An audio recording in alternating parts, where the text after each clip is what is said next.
It is the night before the day that my dad is going to die. But I don't know that. All I know is that it's my turn for the night shift and he can't move his body on his own and he has so much morphine that he doesn't make sense. At least maybe it's some morphine. In his bedroom, there are 2 beds. One is an old hospital bed from the 1980s, tacky wood paneling peeling off the armrests. The other is my old twin bed. There's about 1.5 feet of space between them. The rest of the room is full of walkers and bedpans and canes in his wheelchair and a vomit bowl and supplies for cleaning his catheter. I'm not sleeping. I'm listening. I hear his bed squeak and I climb over the wheelchair to get to him. I say, "Dad, do you need something?" He says he has to pee and I tell him he can just go, the catheter's in. He keeps on trying to stand and I keep on trying not to let him fall. All of his limbs are loose like a rope ladder and I have to brace my legs against the wall and he is trying to lift his arms but they keep falling. He tries to stand so many times I lose count.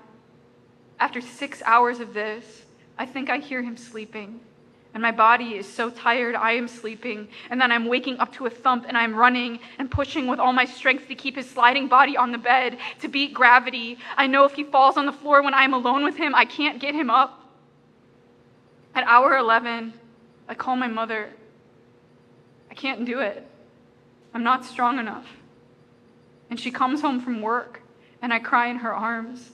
And she feels like my mother and not just the person who is watching the same man die. Later that day, we decide to sedate him, force so many drugs into his body he will lose consciousness, if you can call this consciousness. I know it is because of me, because I couldn't make it through that night, because I cried and called my mother. Truly, I never wanted medicine's greasy fingers all over his body. We had let him die the way he was supposed to for so long, and then, now, I couldn't do it. And God, what a betrayal, to see the needle go into his arms and his hands stop twitching, to know now that he only had a day left. If I'd known he'd only had a day left, maybe I could have done it. Maybe I could have made it. Today makes 10 months. Today, I'm driving to my mom's house to clean out his room. It has just 1 bed.